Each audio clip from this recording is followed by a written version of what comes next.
चान्यानि मुकुंदस्य महात्मनः।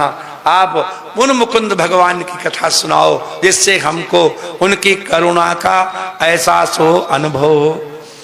तब थोड़ी देर सुखदेव भगवान ने चिंतन किया और उसके बाद उन्होंने एक विप्र की कथा सुनाई जो उनके सखा थे।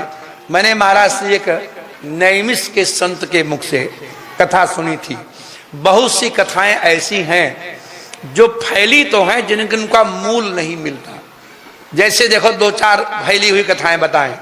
शिशुपाल के वध के समय भगवान ने चक्र सुदर्शन चलाया तो उनकी उंगली कट गई, सुनाया आपने। और फिर पट्टी बांध दी किसने? द्रौपदी ने। लेकिन अगर चक्र सुदर्शन में ऐसी कोई धार होती तो जब जब चलाते तब तब उंगली कटती। एक ही बार जिंदगी में उंगली कटी, ये कैसे संभव है? ये बात फैली है कि सबरी ने भगवान को जूठे बेर खिलाए। भुसुंडी रामायण है और भुसुंडी रामायण के 4 खंड हैं, दक्षिण उत्तर पश्चिम पूर्व। और उसमें दक्षिण खंड के 165वें अध्याय में सबरी के द्वारा उच्छिष्ट फलों की चर्चा तो है लेकिन बेर वहां भी नहीं है। बोलो राधे राधे। इसका मतलब है कि कुछ कथाएं ऐसी हैं जो ऐसे ग्रंथों में कहीं होंगी जिन ग्रंथों को या तो हम पा नहीं सके हैं या अब वो अनुपलब्ध हैं। इसी तरह से द्रौपदी महारानी की जो है कथा है, इसी तरह से सुदामा के द्वारा चोरी करने की कथा है। जरा विचार करो, जो सुदामा कृष्ण के बिना एक दिन नहीं रह पाते वो भला उनके हिस्से का अन्न कैसे खा जाएंगे? वो संत कथा सुनाते थे कि जिस दिन गुरुदार चोदिता नाम ईंधना नयने सती, गुरु पत्नी ने कहा सुदामा आज तुम ईंधन ले आओ। और ईंधन लेने के लिए जब आज्ञा मिली तो सुदामा जी ने पूछा माता एक विद्यार्थी और लिए जाऊं साथ? तो गुरु माता कहती हंस करके मैं जानती हूं तुम कृष्ण के बिना नहीं रह सकते, जाओ कृष्ण को भी लिए जाना। और सुनो ये पोटली में चने भुने हुए रखे बेटा, इनको लिए जाना, दोनों भाई वहां खा लेना। हाँ हाँ माता रख दो चना, मैं जरा कुल्हाड़ी रस्सी ले आऊं, चना भी ले लूंगा और कृष्ण को लेके चला जाऊंगा। सुदामा कुटिया में चले गए। इतने में दुर्वासा ऋषि आ गए और उन्होंने माता से आवाज लगाई भिक्षाम देहि। और आज दई योग से आश्रम में उन चनों के अतिरिक्त और कोई अन्न नहीं था। सब विद्यार्थी गए थे भिक्षा मांगने, दोपहर तक आएंगे तब प्रसाद बनेगा। माता ने मन में विचार किया यदि चने महाराज को दे दें तो उन बेचारे विद्यार्थियों के पेट भूखे पेट कैसे कुल्हाड़ी चलेगी। तो हाथ जोड़ करके बोली महाराज आज आपके लायक अन्न हमारे पास नहीं है, आप कहीं और भिक्षा कर लीजिए। अब चूंकि वो साधारण तो थी नहीं, संदीपनी की अर्धांगिनी कृष्ण के गुरुदेव की गुरु माता, प्रणाम करके दुर्वासा चल पड़े। लेकिन वो शिव के अवतार हैं। उन्होंने मन में विचार किया कि इतने बड़े आश्रम में बिल्कुल अन्न न हो ऐसा संभव है? माता झूठ बोली क्या? और जैसे ही चिंतन किया तो भुने चनों की पोटली दिखाई पड़ गई। लौट आए और लौट करके माता को कहा माता तुमने मुझे अपना पुत्र नहीं माना, तुमने अपने विद्यार्थियों को अपना पुत्र माना, इसी में से एक मुट्ठी मुझे दे देती। मैं शाप देता हूं जो इन चनों को खाएगा वो जीवन भर दरिद्र रहेगा, कभी उसको ऐश्वर्य नहीं मिलेगा। और जैसे ये शाप दिया सुदामा वहां आ गए रस्सी लेकर कुल्हाड़ी लेकर और उन्होंने ये शाप सुन लिया। तब सुदामा ने मन में विचार किया कि मैं तो ब्राह्मण हूं, दरिद्र भी रहूं तो धरती पर सो के काट लूंगा, लेकिन ये राजकुमार कृष्ण यदि दरिद्र हो गया तो इसका जीवन तो नरक हो जाएगा, इसलिए मैं ये शापित अन्न अकेले ही खा जाऊंगा, इसमें से एक भी दाना नहीं दूंगा कृष्ण को। ये है कैसे। और उस शापित अन्न को कहां डाल देते? किसी जीव को नहीं दे सकते, किसी वृक्ष को नहीं दे सकते। जिस वृक्ष में डाल देंगे बंध्या हो जाएगा। इसलिए वो साप दग्ध अन्न अकेले सुदामा जी खा गए। जब जब कृष्ण के सामने भोजन की थाली आती थी तब तब उनको सुदामा की याद आती थी। और जब 70 वर्ष के हो गए, और इसका एक और प्रमाण है, जब सुदामा का ब्याह हो गया होगा, ध्यान से सुनिए, तो 2-4 दिन में सुदामा की पत्नी को पता लग गया होगा कि नहीं कि कृष्ण इनके मित्र हैं। क्या विचार है आपका? आपके यहां कोई बहू आवे तो आपके रिश्तेदारों का ज्ञान उसको कितने दिन में होगा? मित्रों का ज्ञान कब तक होगा? प्रायः तो सब ब्याह में आ जाते हैं। फिर 70 वर्ष की अवस्था में सुदामा की पत्नी ने क्यों कहा कि आप कृष्ण के पास जाओ? इसलिए नहीं कहा क्योंकि दुर्वासा का शाप प्रभावी था। जब वृद्धावस्था आ गई, भगवान तो ऐश्वर्यमय हैं, उन्होंने भुजा उठाकर कहा बस यहां तक मैंने दुर्वासा के शाप का निर्वाह कर दिया, आज मैं अपने ऐश्वर्य से दुर्वासा के शाप को बाधित करता हूं, आज के बाद ये शाप नहीं लगेगा। और जिस दिन शाप हटा उसी दिन सुदामा की पत्नी एकदम बोल पड़ी, ननु ब्रह्मन् भगवतः सखा साक्षात् श्रियपति। ये पंक्ति 50 वर्ष पहले क्यों नहीं बोली? आपके मित्र तो साक्षात लक्ष्मीनाथ हैं, तमुपैहि महाभाग। आज कोई भी अर्धांगिनी अपने पति को स्वामी नाथ ऐसा कुछ कहती है? क्यों भैया? कभी कभी कह दिया करो बिटिया, राधे राधे, क्या करो, हे मेरे स्वामी, हे नाथ, हे महाभाग, ऐसे कहा करो, तब खुश रहेंगे खूब। आप लोगों में से सब सुन लो,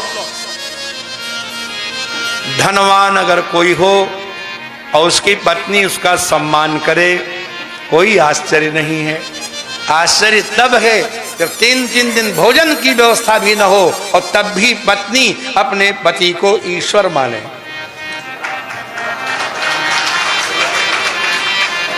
आपतकाल परखिए चारी, आपतकाल परखिए चारी,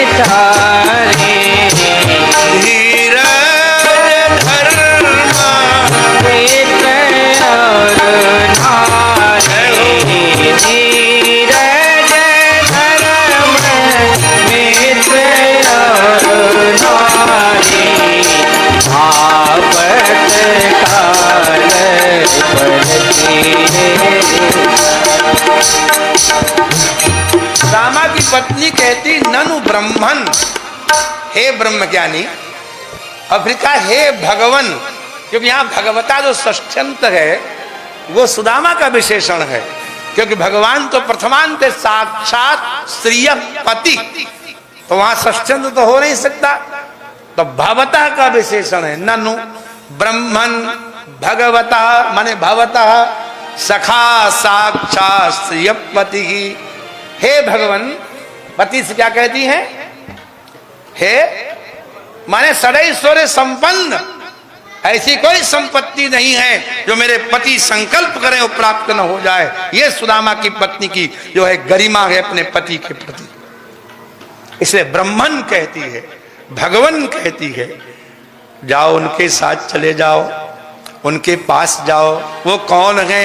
देखिए सुशीला, साधूनांच परायणम, न केवलम तब मित्रत्वात् अपितु सताम अपि परायणम स एव।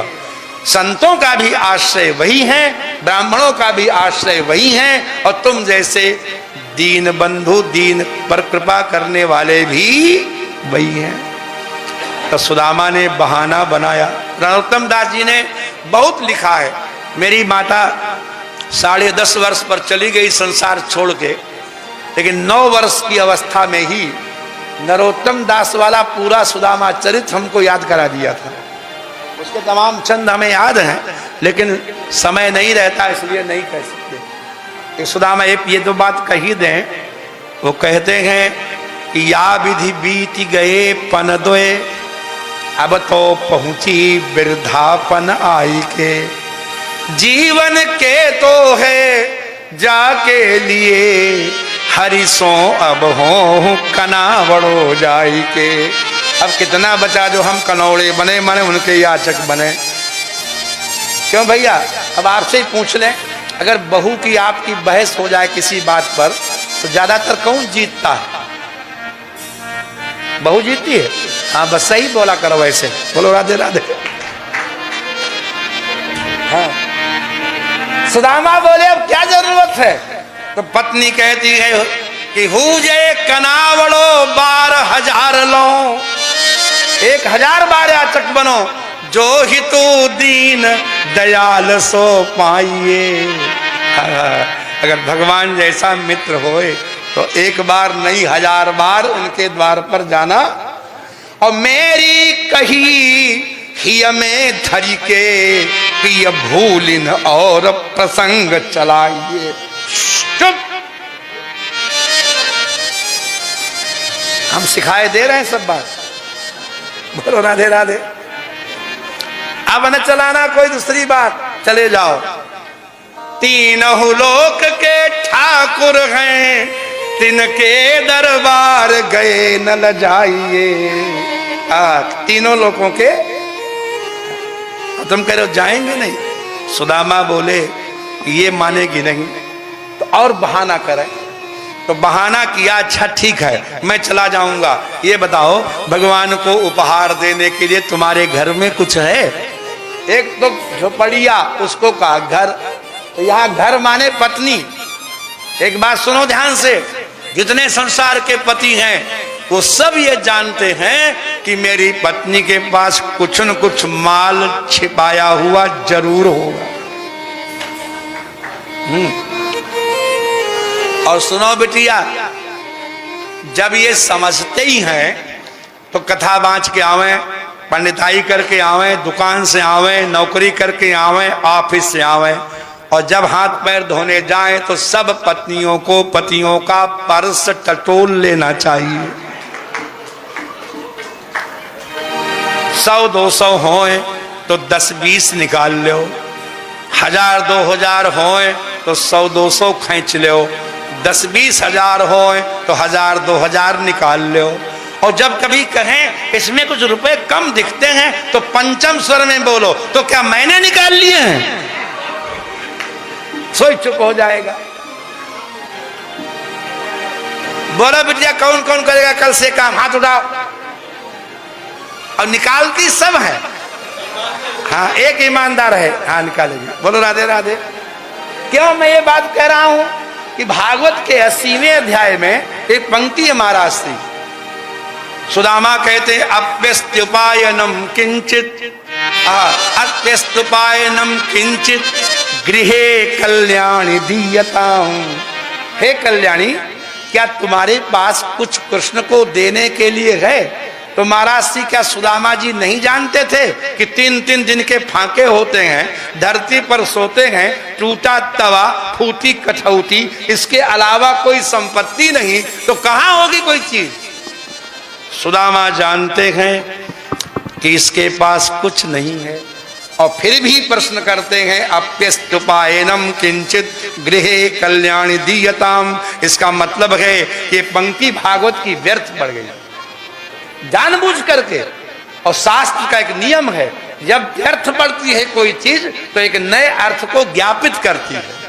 और नया अर्थ यह है कि प्रत्येक गृहिणी का यह धर्म है कि कभी खाली न रहे, किसी न किसी तरह से बाहर से कहां से लाएगी, पति के ही खलीता में से थोड़ा खींचती रहे धीरे धीरे।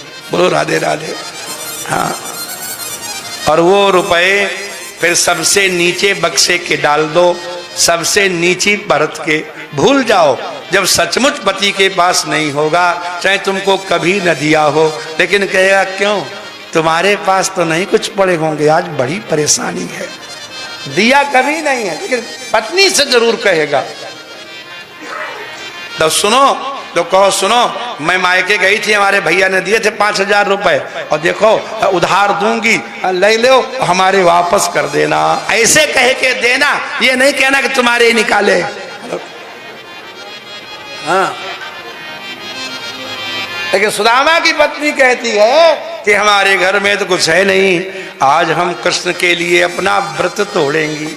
सुदामा अयाची थे, जो लोग कहते हैं ब्राह्मण भीख मांग के खाते थे, उन्होंने कोई शास्त्र नहीं पढ़ा, ये सब उल्टी बातें करते हैं। स्वमेव ब्राह्मणों भुंगते स्वम बसते स्वम ददाति च, श्रीमद् भागवत के 4th स्कंद में स्पष्ट है, ब्राह्मण अपना खाता है, अपना पहनता है, अपना देता है।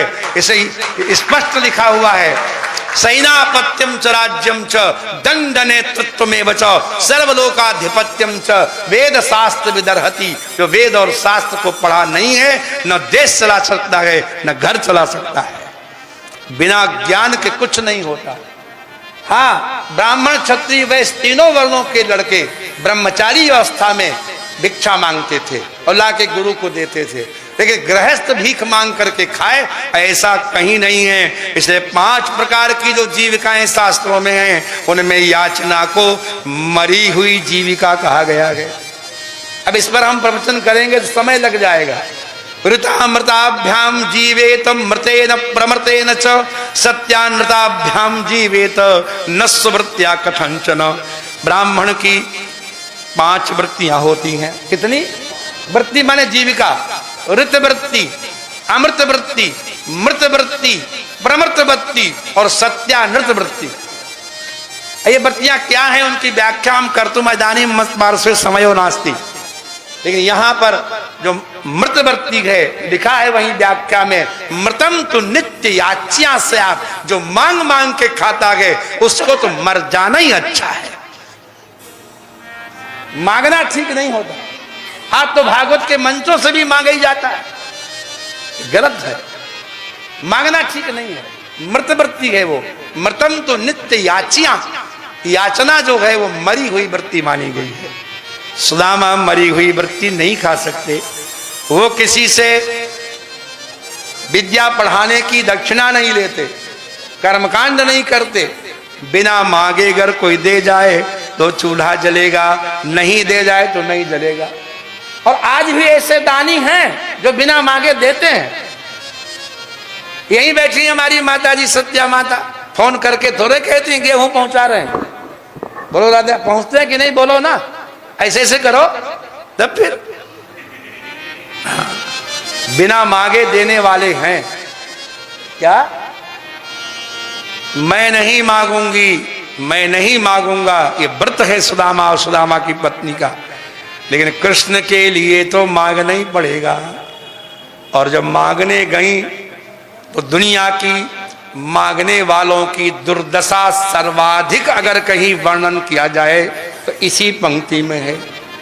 याचित्वा चतुरो विप्रान मुष्टिन पृथुक तंडुलान। 4 ब्राह्मणों के घर में मांगने गई, क्योंकि एक घर में पोटली में बांधने लायक नहीं मिला। क्यों महाराज जी? अगर मुट्ठी यूं बांध के दी जाए चावल तो कितने आएंगे? हाँ, उंगली से दी जाए तो।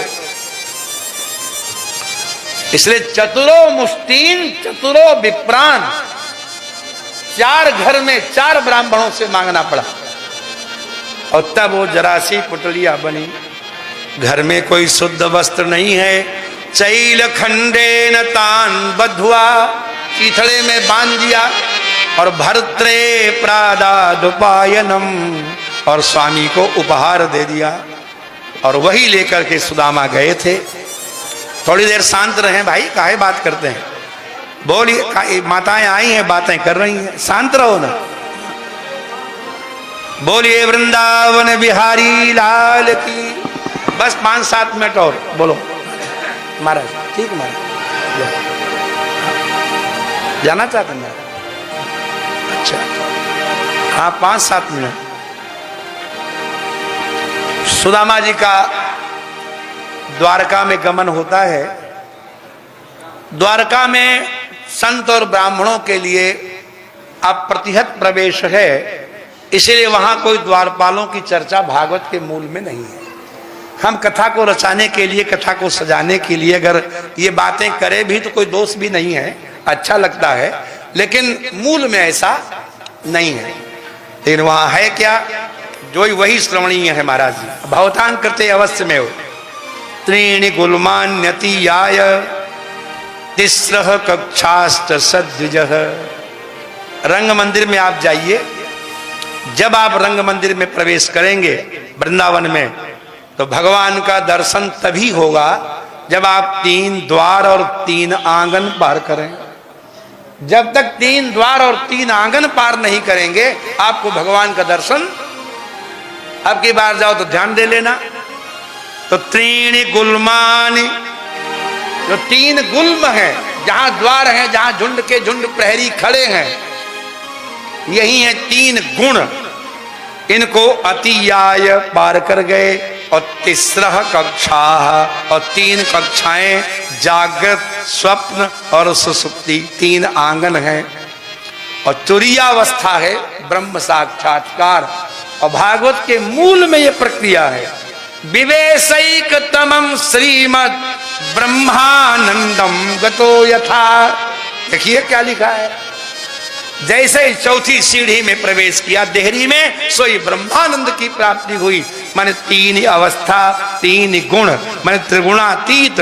और जब अवस्थातीत ये जीव हो जाएगा तो सुदामा है साधक जीव, सुशीला है बुद्धि, श्री कृष्ण है तुरीयावस्था, द्वारका का जो महल है वही है ये शरीर। और शरीर की 3 अवस्थाएं, 3 गुण जैसे ही पार करते हैं सुदामा, वैसे ही ब्रह्मानंद का अनुभव होता है, तुरीयावस्था प्राप्त हो जाती है, मानो उनको मुक्ति प्राप्त होती है। ये मोक्ष की कथा है। विवेशैकतमं श्रीमद् ब्रह्मानंदम गतो यथा। यथा ब्रह्मानंदम गता कश्चित् साधका ब्रह्म सुखम अनुभवति, तथैव चतुर्थ्यां कक्षायां सुदाम्ना ब्रह्म सुखम अनुभवी। ब्रह्म सुख का अनुभव उन्होंने किया और स्वयं ब्रह्म का साक्षात्कार है, वही आलिंगन है। लौकिक कथा तो होती ही है। जब सब पैर धो गए, रोना धोना हो चुका, तो भगवान ने सत्यभामा से कहा कि जाओ, हमारा मित्र आया है, बढ़िया भोजन बनाओ। हाँ, भरवा बैंगन बनाए लो बिटिया, उर्द की दाल बनाए लो, काढ़ा की दाल, गाढ़ी गाढ़ी, पानी भी न रहे कच्ची भी न रहे, समझे, भरवा करेला, अब बढ़िया जो है बासमती चावल, और सुंदर सुंदर फुलके बढ़िया बढ़िया, और बढ़िया आलू नहीं आलू नहीं मटर, टमाटर और धनिया की चटनी। बोलो राधे राधे। हाँ, क्या भोजन, जाओ बनाओ। सत्यभामा सो यो कही, धोय पाए पट पीत सो, पोछत श्री अदुराय। सत्यभामा सो यो कही, करो रसोई जाए। और रसोई करने चली गई। तब सुदामा से भगवान बोले, कछु भाभी हमको दियो, सो तुम काहे न देत।